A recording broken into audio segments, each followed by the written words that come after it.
Assalamualaikum warahmatullahi wabarakatuh.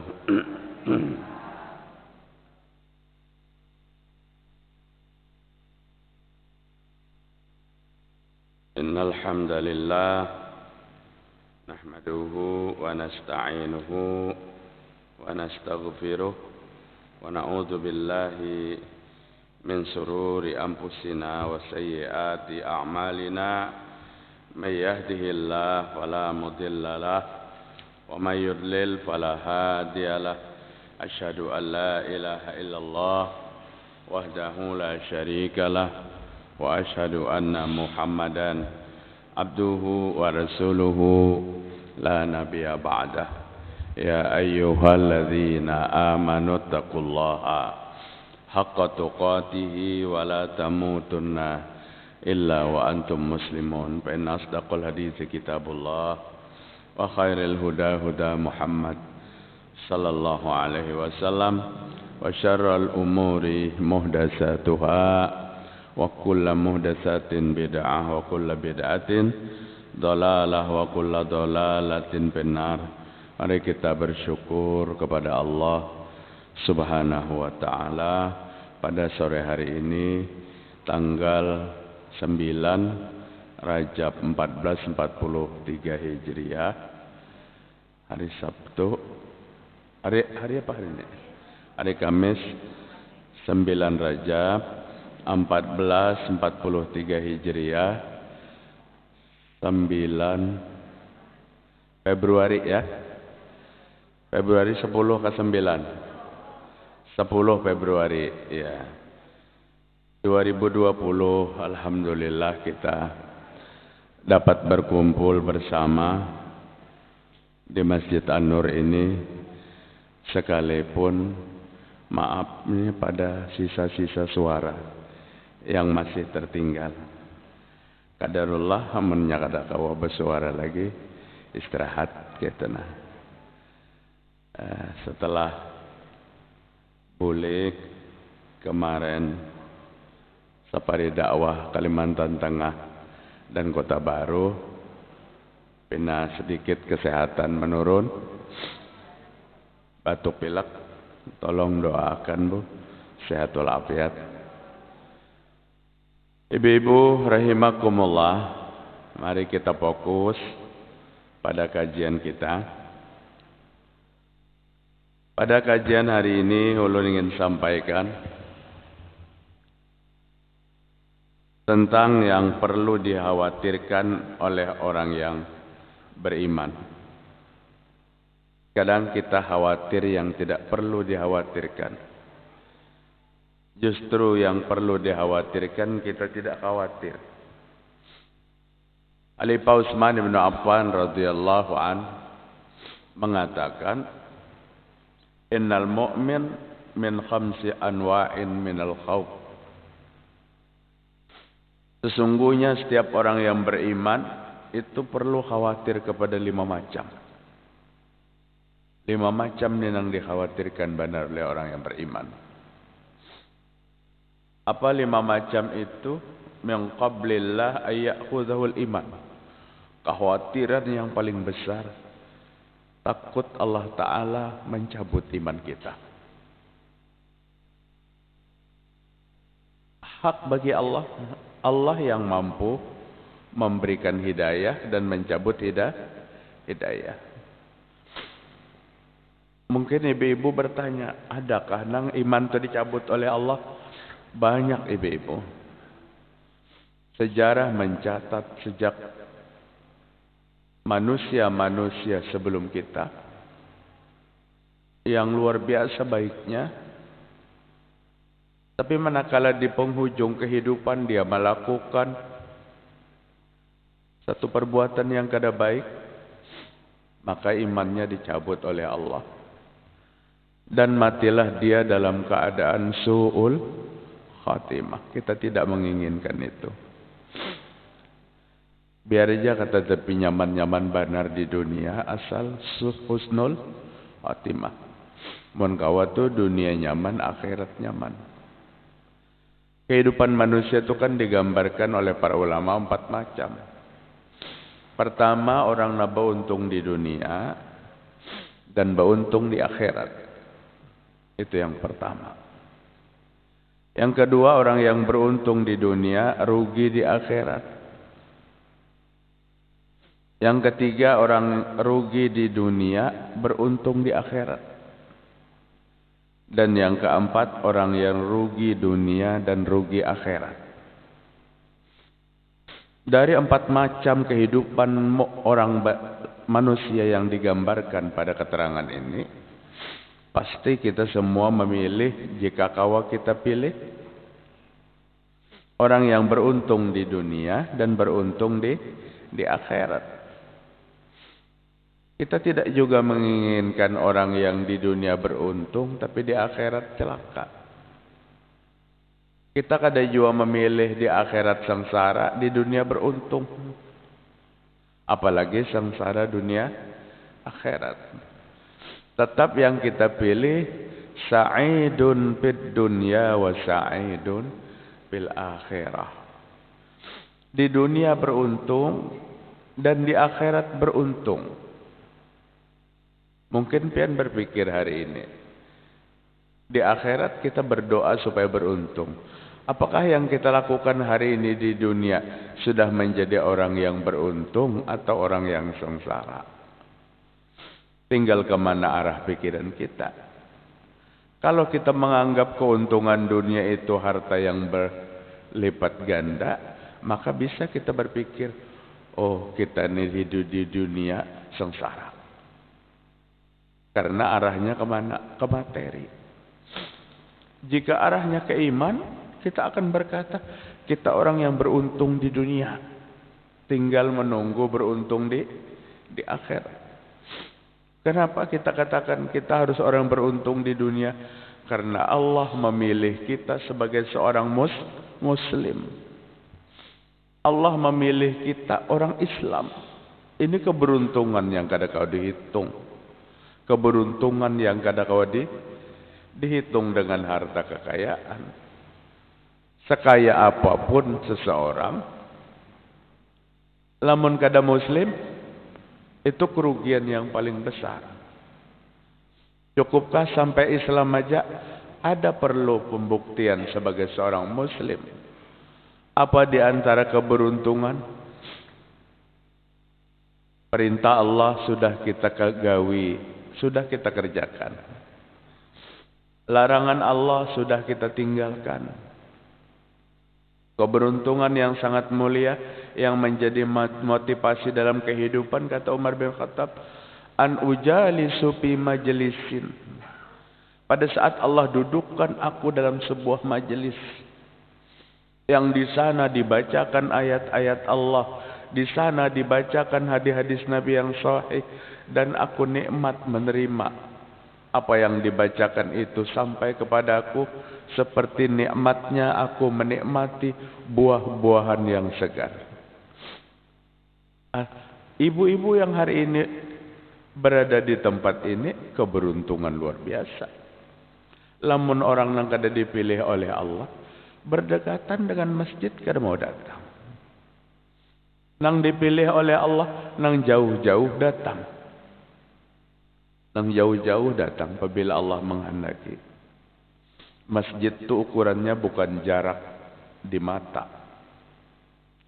Tapi masjid itu ukurannya jarak di hati. Jarak di mata dekat, kalau di hati jauh, malas juga turunnya.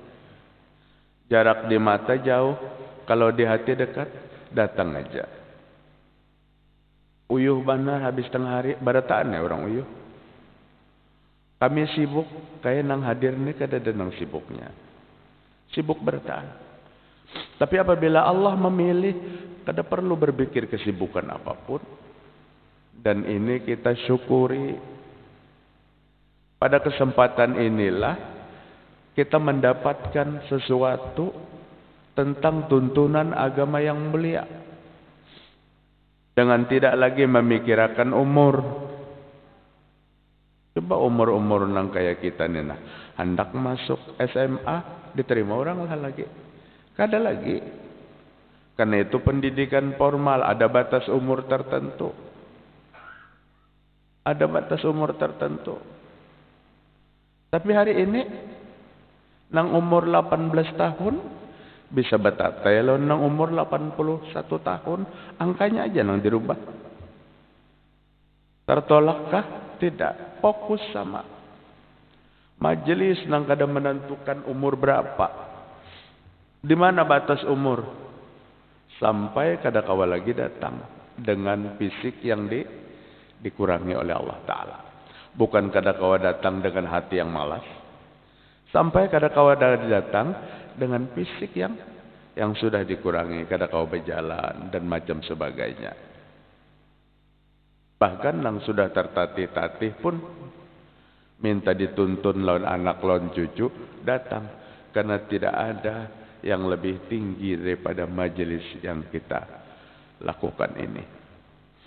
Di dunia nih, sekalipun ada majelis di Senayan sana, datangnya serba pakai jas dan berdasi. Sepatunya mengkilap karena disemir tiap hari.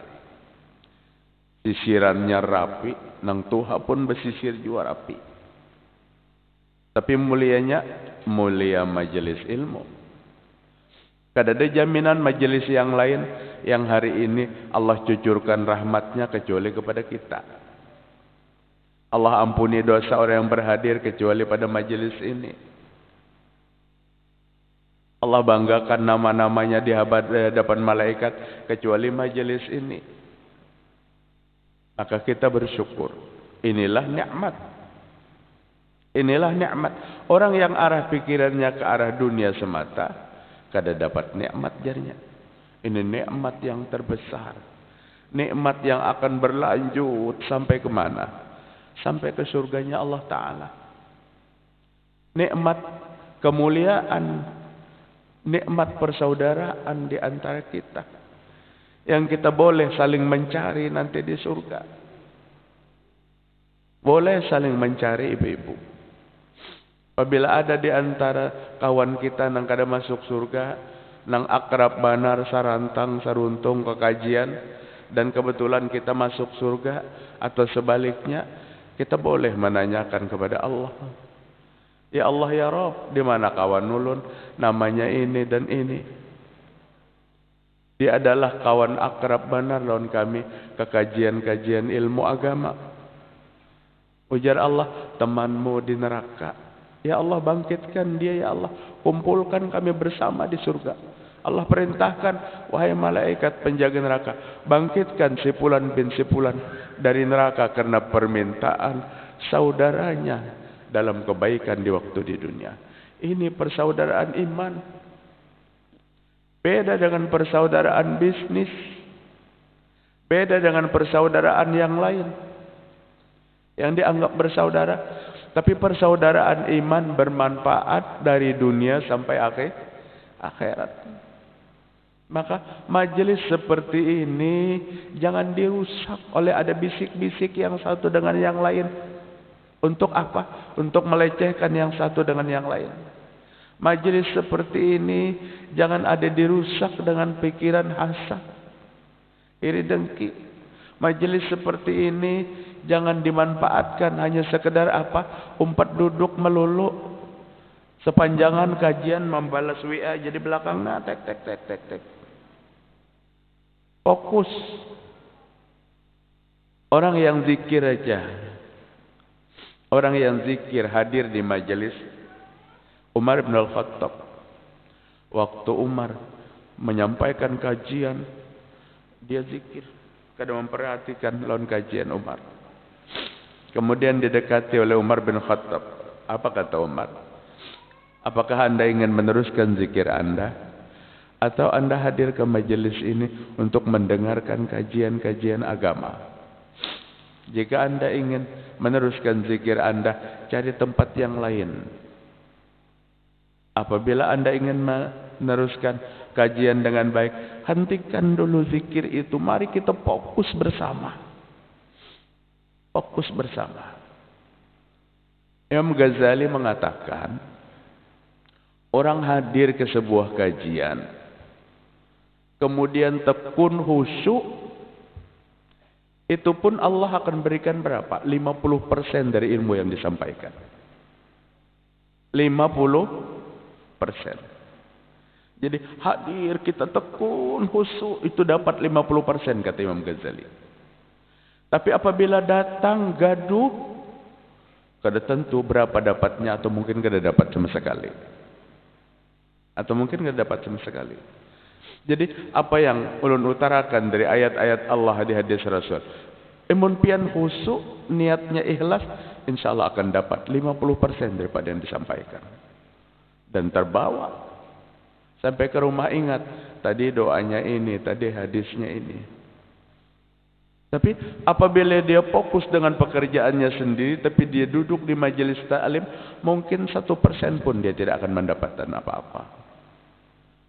Dan kita tidak menginginkan yang kayak itu.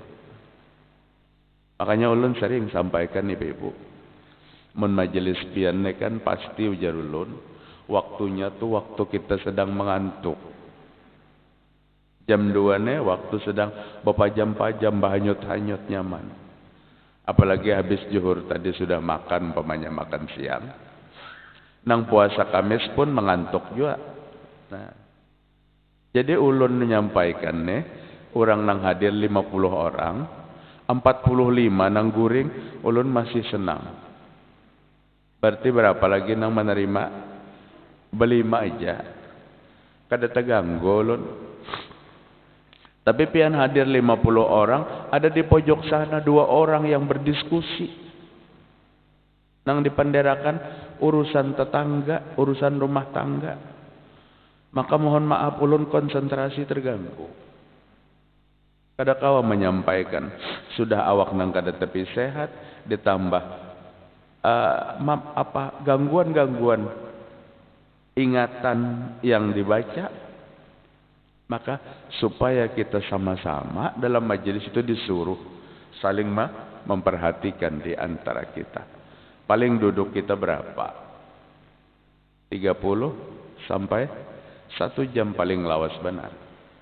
Habis itu ayo kita mau bicara apa yang baik-baik di luar daripada forum ini. Tapi ulun alhamdulillah forum ibu-ibu baik yang hari Kamis sore, hari Kamis pagi, Arba pagi, Selasa pagi, alhamdulillah forumnya bujur-bujur menghendaki ilmu, tenang, fokus.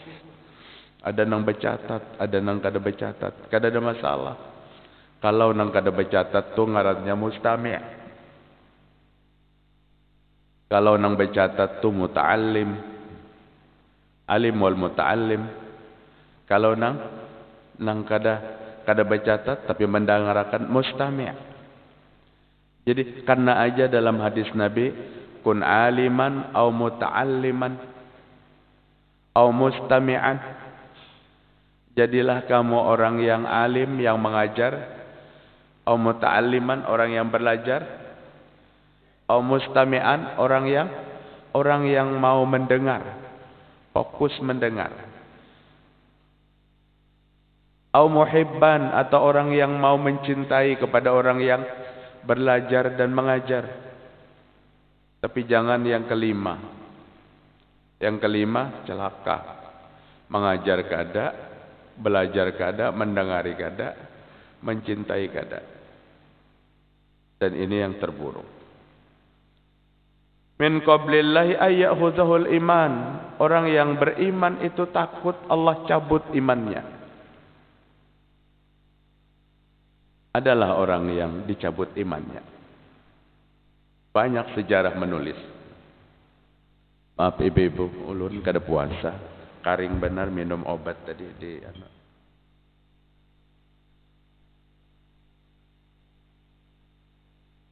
obat flu batuk tes tumat, karing benar bibir.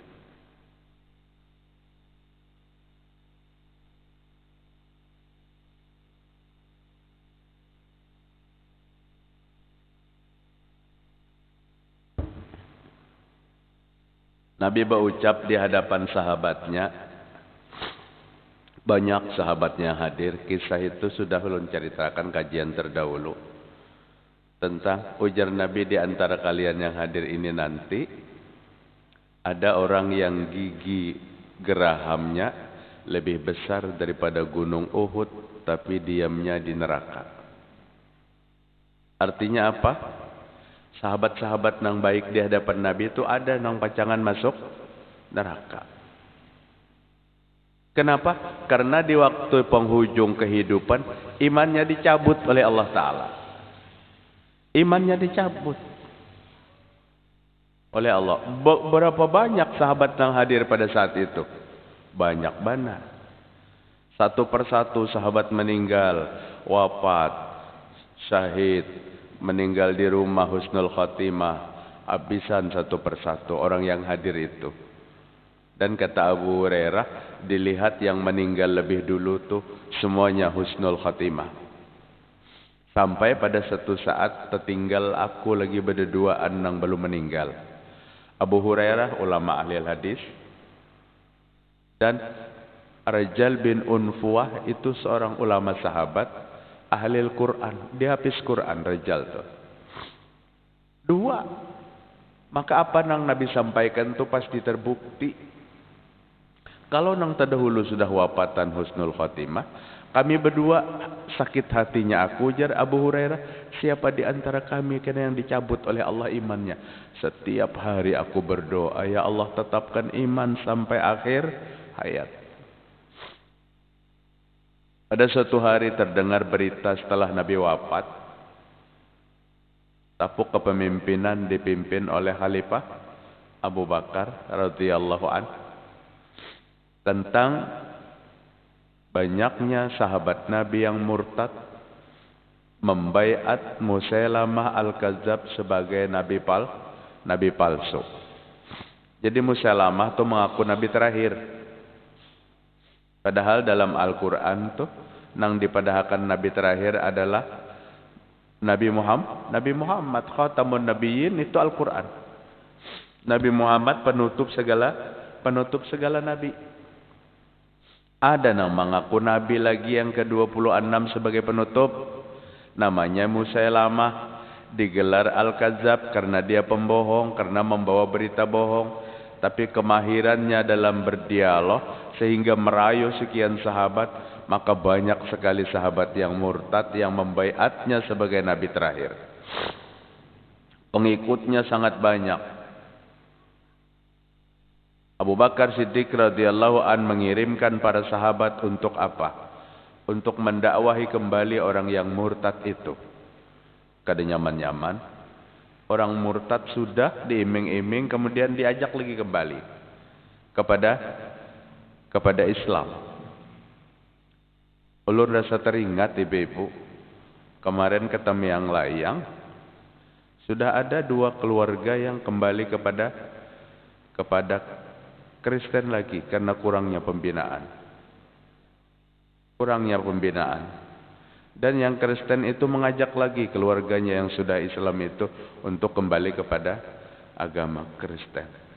Jadi sedih kemarin sehingga ada gerakan kita bina mu'alaf. Untuk datang katanya tanggal 28 ini berangkat lagi ke Temeyang Layang untuk kita bina. Siapa yang menjaga mereka, menjaga keimanan maksudnya, dipantau untuk tinggal di tempat itu dan ditentukan dibiayai dan digaji. Mudah-mudahan Allah menjaga iman mereka. Sahabat Nabi ditarik oleh Musailamah Kadzab sehingga mengaku Musailamah nabi yang terakhir, bukan Nabi Muhammad sallallahu alaihi wasallam. Nabi wafat, Abu Bakar gelisah. Maka Abu Bakar kirim beberapa sahabat untuk menemui yang murtad. Ini bekas kawan-kawannya. Untuk dibawa.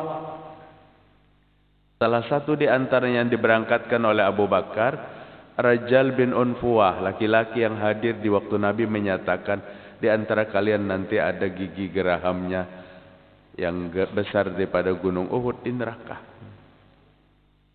Abu Bakar pun tidak khawatir karena yang dikirimkannya sahabat yang alim, hafiz Quran. Tapi hidayah itu kan di tangan Allah. Allah yang memberikan hidayah dan Allah yang bisa mencabut hidayah. Rajal bin Unfuah begitu sampai ke sana, yang lain berdakwah untuk menemui kawan-kawannya yang murtad.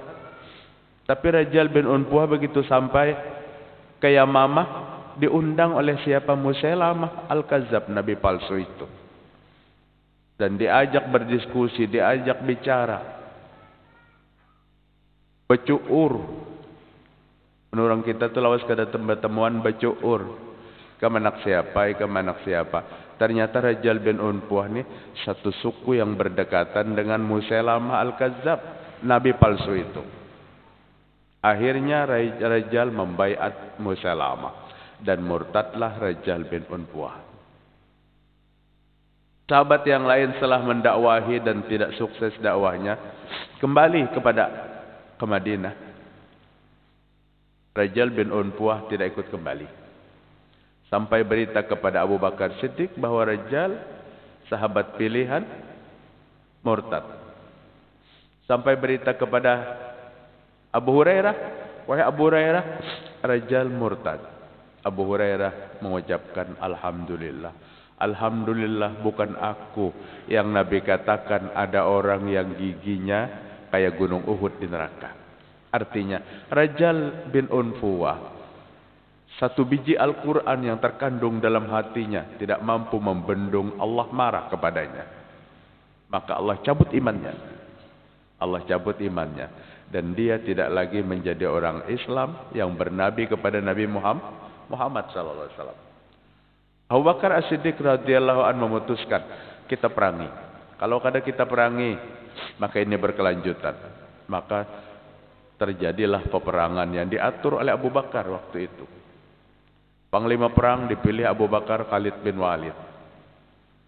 Tentara yang disiapkan adalah tentara-tentara elit yang dulu menjadi tentara kafir di waktu perang Uhud, sekarang menjadi tentara elit, masuk Islam mereka, jadi tentara elit pada perang Yamamah. Termasuk siapa? Saudaranya Umar bin Khattab, Zaid bin Khattab. Termasuk siapa? Pembunuh Hamzah bin Abdul Muttalib, Wahsy bin Harb, seorang laki-laki berkulit hitam, dimasukkan sebagai penguat pasukan Islam. Dan Wahsy berdoa sebelum berperang, ya Allah, sempatkan pada saat aku dulu membunuh orang yang dicintai Nabi Muhammad sallallahu alaihi wasallam, pamannya. Maka sempatkan pada perang ini aku membunuh orang yang dibenci Nabi Muhammad sallallahu alaihi wasallam. Nabi Muhammad benci dengan Musailamah sejak dulu karena dia mencoba-coba untuk mengaku nabi setelah Nabi Muhammad sallallahu alaihi wasallam. Peperangan terjadi, ringkas cerita, kemenangan di tangan umat Islam, pasukan Abu Bakar Siddiq radhiyallahu anhu. Musailamah Al-Kadzab dibunuh oleh siapa? Dibunuh oleh Zaid bin Khattab, kakak kandung Umar bin Khattab, yang membunuhnya.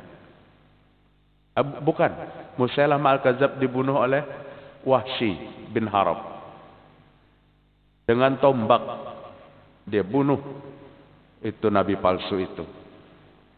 Dan dia berkata, ya Allah, saya telah membunuh orang yang dibenci oleh nabiku. Tapi nabinya sudah tidak ada lagi, kan wafat nabi. Musailamah Al-Kadzab. Kemudian Rajal bin Unfuah yang ikut berperang memperkuat pasukan murtad dibunuh oleh siapa? Khalid bin Khattab, saudara kandung Umar bin Khattab.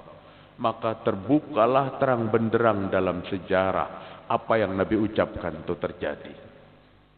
Siapa di antara yang Nabi katakan nanti giginya seperti gunung Uhud di neraka? Rajal bin Unfuah, seorang sahabat yang murtad. Maka kata Utsman bin Affan radhiyallahu an, orang beriman itu ini yang ditakutkan. Hari ini beriman, besok beriman, besok beriman, besok beriman. Hendak mati Allah cabut iman.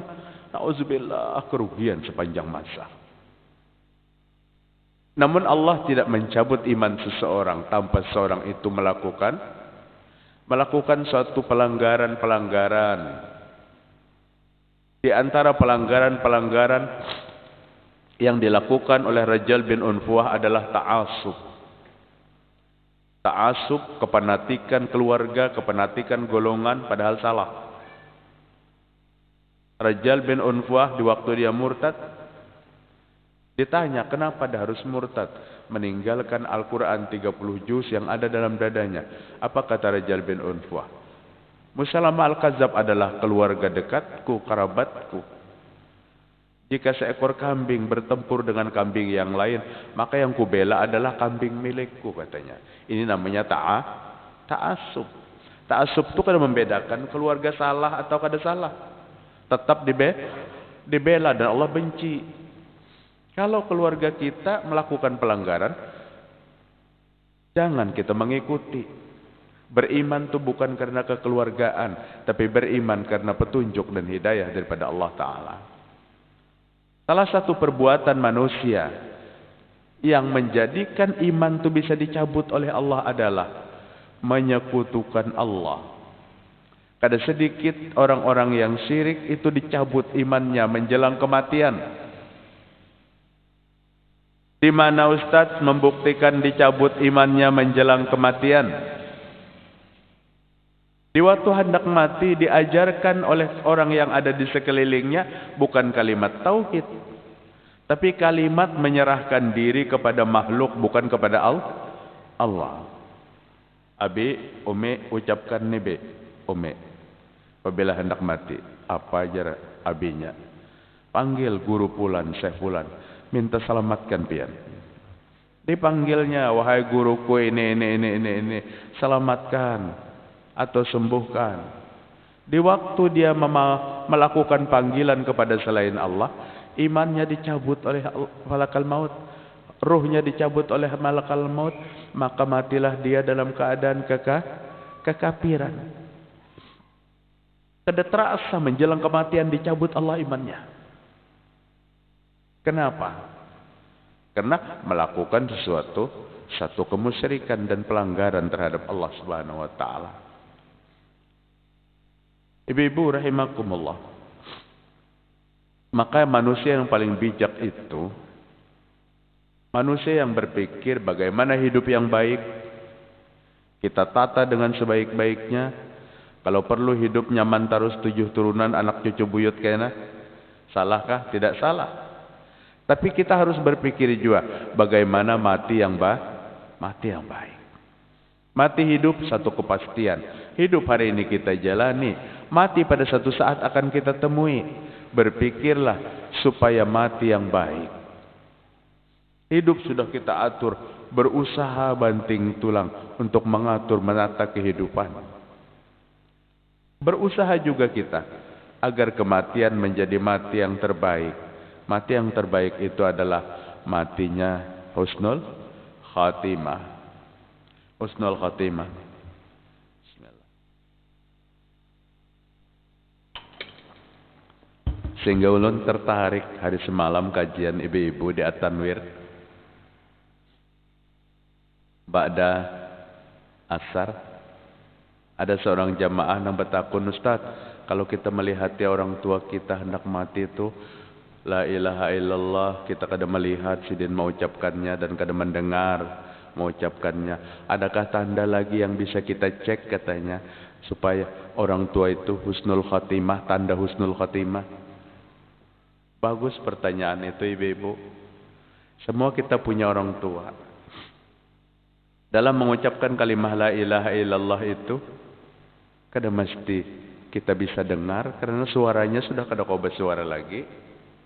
Kalau kita kada kau mendengar, ada lagi tanda orang yang husnul khatimah itu dengan apa? Dengan bergerak lidah. Atau di penghujung hidupnya basah, air matanya meleleh di sini nah. Di waktu kita zikirakan. Tapi itu juga kada kau melihat kita. Bibir sidin kada bergerak-gerak lagi. Kenapa? Karena 6 bulan koma sudah. Ujar seorang penanya kemarin, adakah lagi tanda selain daripada itu? Supaya kita bisa menyaksikan mama abah kita husnul khatim. Ada satu tanda lagi. Yang Nabi sampaikan, mautul mu'min birsil jabin. Matinya orang yang beriman itu dengan ada keringat di dahi dan di pepilingan. Itu lagi yang menjadi bukti. Setelah meninggal dunia dan kita khawatir, abi umi yang meninggal nih husnul khatimah atau kada, andak tangan di dahi sidin. Sudah sidin mati. Ada basah sedikit. Ada basah. Andak tangan di pelipit, pepilingan basah. Ini tanda matinya orang yang beriman. Kadang keringat nang kayak olahraga tuh kada.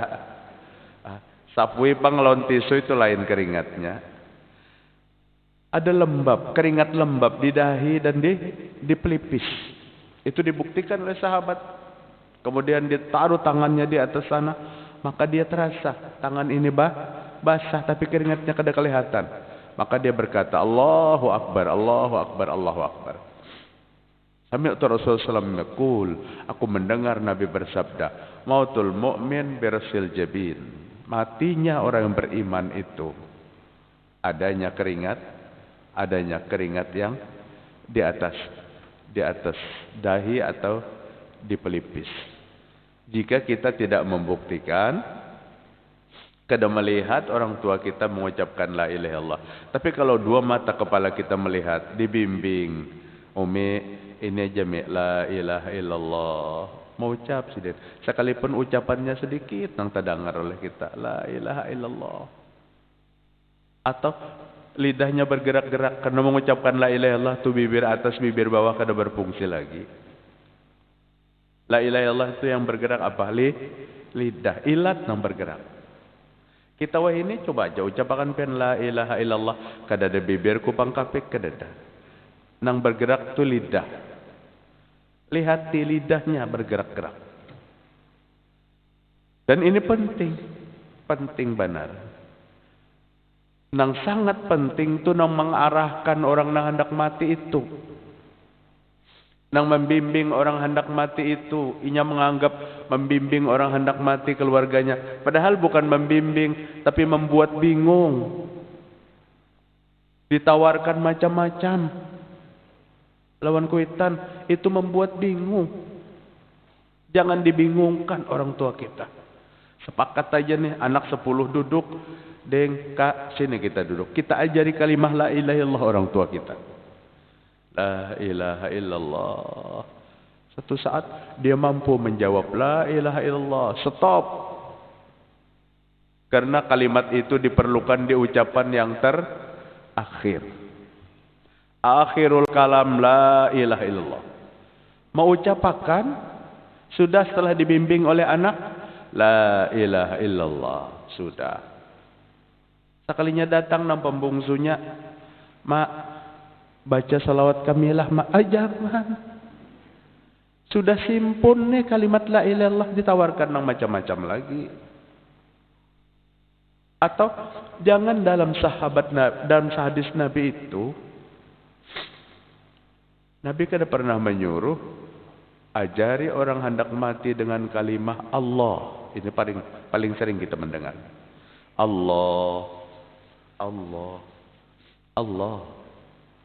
Tidak ada hadisnya sama sekali. Apalagi kada ada juga. Sempurnakan kalimat la ilaha illallah. Ibu-ibu rahimakumullah. Maka iman itu terjaga sampai akhir hayat. Iman terjaga. Kada bergeser, kada bergerak. Sedikit pun kada bergerak. Ada lagi yang bertakun hari semalam. Minta maaf kalau ibunya hadirlah. Ulun senang hari semalam kajian di Atanwir. Ada ibu-ibu yang bertanya, Ustaz, ini masa lalu Jersidin. Masa lalu di waktu bakal kawinan bahari itu perias pengantin minta siapakan sesajen. Berdosakah Jersidin? Adakah jalan keluarnya daripada dosa itu? Ulun senang dengan pertanyaan kayak itu tuh. Berdosa, sesajen itu berdosa. Kemana mempersembahkan kepada jin?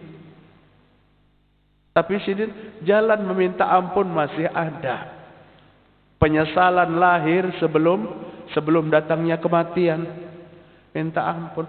Mendengaran bahari itu macam-macam ya. Dipinta orang hendak bakal kawinan. Anda akan sesajen apabila pian kada sesajen, aku nang tukang gawinnya nang diganggunya jal. Rupanya nang tukang gawinnya bersahabat jolon jinnya ya didesak jinnya. Aku nang tukang gawin nang diganggunya. Nang salah tuh memberatkan nang ampun gawi. Siapakan sesajen, jabul nih, perapin, kukus. Mbak itu apa? Pisang mauli nang ganal-ganal di andok di situ.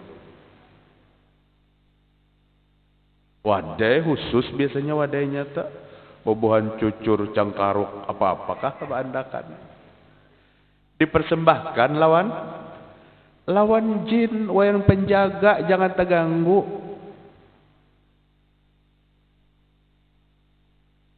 Naruhnya di belakang naruhnya. Kada tepi terpantau orang banyak. Ada nang pina nakal, pina dugal sekong, diangkutnya semuaan itu, dimakannya. Kenapa jadinya maka memberi jin?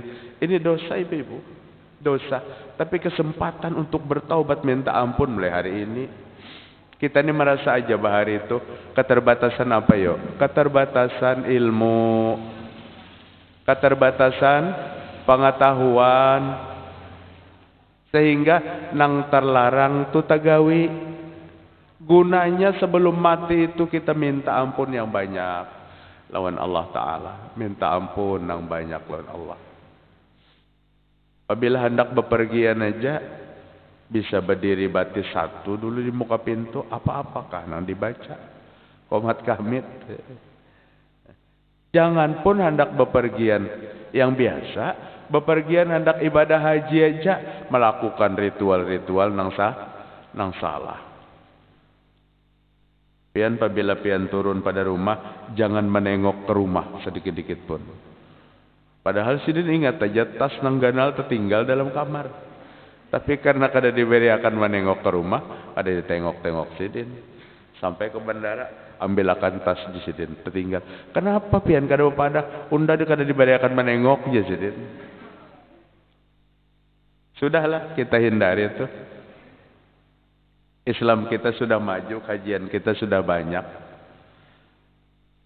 Ajaran yang meluruskan kita kepada tauhid ada di mana-mana, kita tinggalkan. Orang beriman sangat takut ayak khuzahul iman. Apabila diambil imannya. Silakan ibu-ibu apa yang hendak pian takunakan boleh.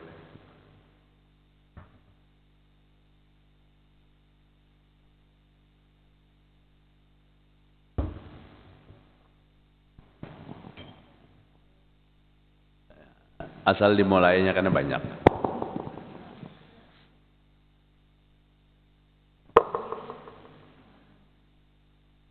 Yang di belakang.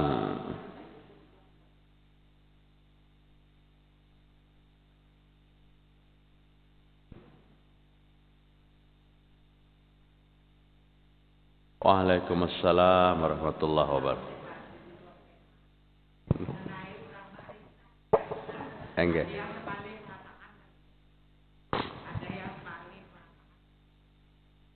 Ya. Soalnya kita di dalam arisan tuh kan ada aja kita tuh untuk konsumsi sekian, kayak itu nah. Untuk penceramah sekian. Untuk apa juga untuk Ramadan sekian. Nah, kira-kira tuh apakah boleh aja arisan itu? Soalnya ada kami sudah beberapa nih mendengar arisan tuh kada boleh kira kayak itu nah. Masih. Assalamualaikum warahmatullahi wabarakatuh. Assalamualaikum warahmatullahi wabarakatuh. Dijawab aja gin langsung lah. Ulun malah bingung bu sampai ke ini. Di mana mengharamkan arisan itu? Celahnya tuh untuk mengatakan bahwa arisan itu kada boleh. Ya.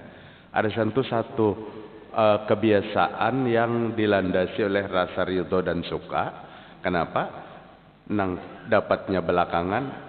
Kada pernah menyesal, dapatnya nang terdahulu karena itu satu kesepakatan. Nah, asal jangan nang bersembunyiannya ada jo arisan nang bersembunyian.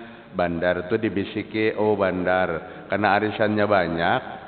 Apabila dapat tuh 25 juta, Amun aku dikeluarkan berdahulu, ku barikan 500. Nah, ini nang kada boleh.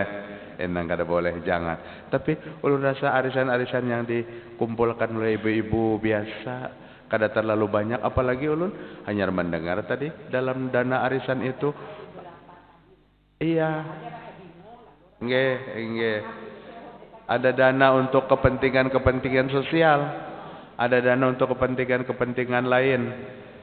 Insyaallah Bu, teruskan aja, boleh aja insyaallah. Ulun kada kau mencari celahnya, cuman ulun ada mendengar itu beberapa ibu-ibu nang kada mau umpat lagi ke majelis gara-gara arisan. Jangan jadikan kita silaturahim kita putus. Tapi arisannya jangan nang barbar nang gana-gana, jangan. 10 juta seorang, kasihan nang kada berduit. Ya. Silahkan yang lain lagi Bu, silahkan.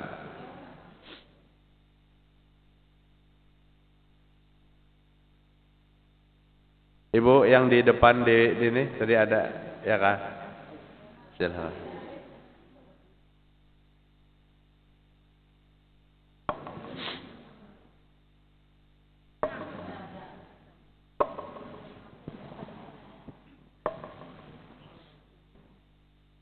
Assalamualaikum warahmatullahi wabarakatuh. Waalaikumsalam. Ini di luar tema juga Pak. Misalkan kita menggadai orang yang minta sandaan kenapa? Terus kita pakai atau disewakan. Apakah itu boleh duitnya itu kita makan dengan keluarga kita atau kita sumbangkan juga? Itu bagaimana Pak? Ya, masalah gadai ini rumit. Ya, sanda orang banyak disandakan. Sebenarnya rumah yang suratnya dijulung kepada yang menyiapkan dana itu hanya sebagai apa? Sebagai jaminan. Yang menggadai sebenarnya tidak berhak untuk memaksa untuk mendiami. Jadi ini surat tanahku, ini rumahnya jaminan. Lamun mau aku gadaikan rumah ini sebanyak berapa? 10 juta rupiah. Nah, aku tetap berada di rumah ini, seharusnya kayak itu. Atau karena rumah ini kada terpakai lagi, maka yang pemilik rumah dengan ikhlas, aja menikah hendak diami. Kada apa-apa, aku ikhlas menikah hendak diami umpamanya. Ini meringankan sedikit. Tapi kalau pemaksaan kada boleh. Dia harus hanya pegang suratnya sebagai jaminan dari gadaian 10 juta tadi. Tapi dia kada boleh memaksa agar dia mendiami. Apalagi bukan mendiami, tapi rumah sebagai jaminan itu dikontrakkan ke lain. Maka ini jelas dilarang dalam Islam. Jelas kada boleh.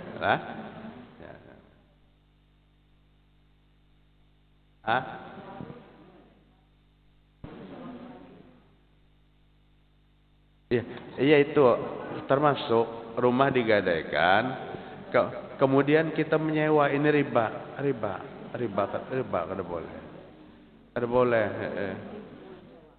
Nang menerima itu termasuk riba, nang menerima sewa itu kan rumah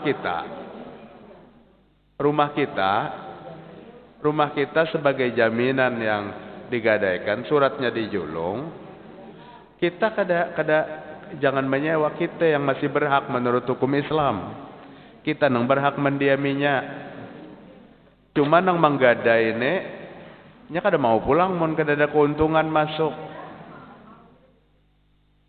Nah, lalu ampun rumah nang diperas ditekannya nyawa menyewa lo nunda, padahal nang disewa tu rumahnya seorang. Kada boleh dalam Islam, kada boleh. Silakan, ada lagi yang lain bergadai pulang, adakah?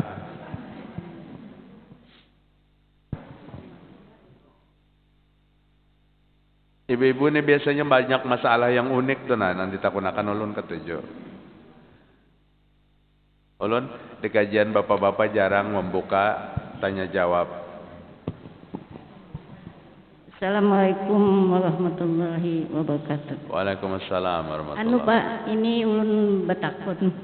Di HP ini kan ada ajan. Kayak Pak ajan tuh dijawab kah apa Pak? Ajannya di mana, Bu? Di HP pas waktu johor asar. Oh iya, di HP. Kada dia jawab. Oh kadal lah Pak. Kada dijawab. Kalau diadu Pang di TV itu Pang di TV pas ajan johor asar tuh dijawab kada. Kada wajib juga dijawab. Oh kada wajib juga Pak ini. Jadi nang anu di masjid kita aja lah Pak lah. Salam dikirim lewat WA. Assalamualaikum warahmatullah. Nang menerima kada wajib menjawab. Kada wajib menjawab. Tapi kalau salam bete teleponan wajib jawab. Jar sebelah sana, Assalamualaikum warahmatullahi wabarakatuh. Waalaikumsalam warahmatullahi. Tapi apabila salamnya tertulis, kada wajib.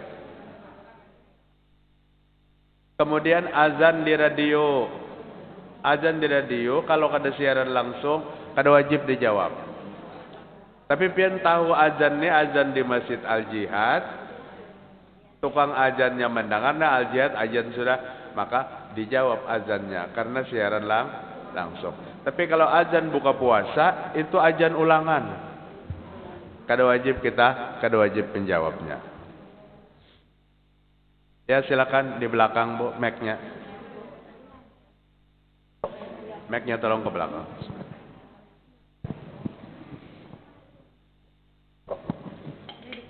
Assalamualaikum warahmatullahi wabarakatuh. Waalaikumsalam warahmatullahi. Betakun untuk sholat subuh Ustaz.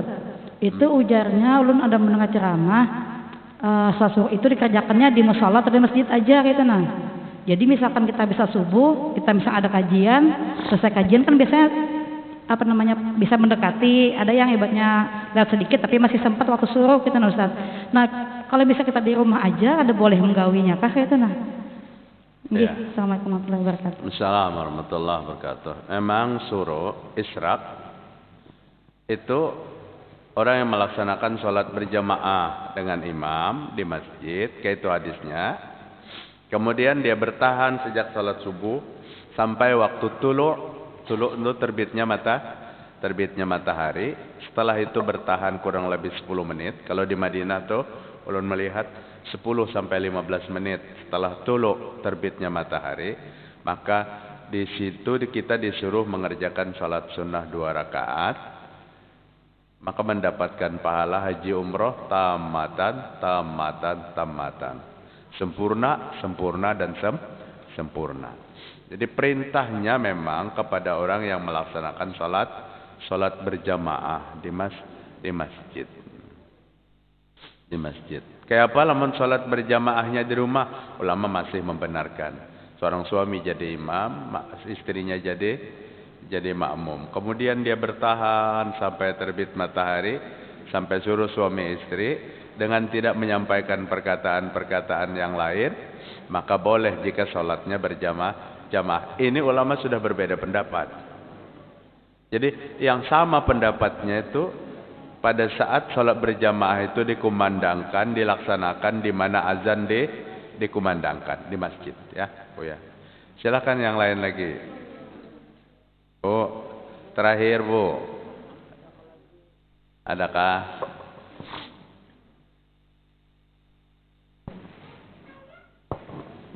Sudahkah? Habiskah? Assalamualaikum warahmatullahi wabarakatuh. Waalaikumsalam warahmatullahi wabarakatuh.